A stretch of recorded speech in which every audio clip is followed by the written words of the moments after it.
హైదరాబాద్ లో కొన్ని రోజులుగా కురుస్తున్న వర్షాలకు నిజాంపేటలోని పత్తికుంటలో భారీగా వర్షపు నీరు చేరింది. దీంతో చెరువులో నిర్మించిన ఎస్ఆర్ జూనియర్ కాలేజ్ భవనంలోకి వర్షపు నీరు చేరింది. సెలార్లోకి నీరు చేరడంతో నిజాంపేట్ కార్పొరేషన్ అధికారులు అప్రమత్తమయ్యారు. అక్కడ ఉన్న 300 మంది విద్యార్థులను స్థానికంగా ఉన్న సప్తపది ఫంక్షన్ హాల్ కు తరలించారు. అలాగే ఎస్ఆర్ జూనియర్ కాలేజీ భవనం సెలార్ను సీజ్ చేశారు.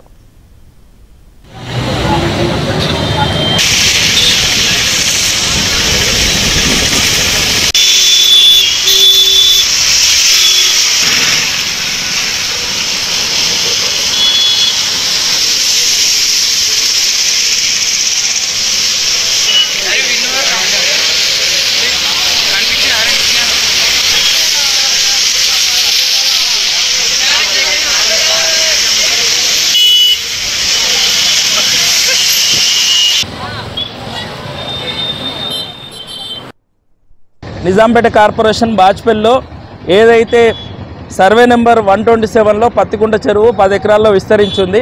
చెరువులో అక్రమ నిర్మాణాలు నిర్మించుకుంటే విద్యా సంస్థలు నడుపుకుంటే దానికి నిదర్శనమే ఈరోజు ఏదైతే ఎస్ఆర్ కాలేజీ, శ్రీరామ్ స్కూలు, తర్వాత సప్తపది ఏదో ఫంక్షన్ హాల్ ఈ విధంగా ఏదో గ్రామ పంచాయతీ అనుమతులతో భవనాలు నిర్మించుకొని ఈరోజు కమర్షియల్ అవసరాల కోసం ఇస్తుంటే సెల్లార్లకు నీళ్ళు వచ్చి బిల్డింగ్లు కూలిపోతే విద్యార్థులకు ఎవరు వాళ్ళ ప్రాణాలకు అని ఈరోజు మేము భారతీయ జనతా పార్టీ తరఫున ప్రశ్నిస్తున్నాం.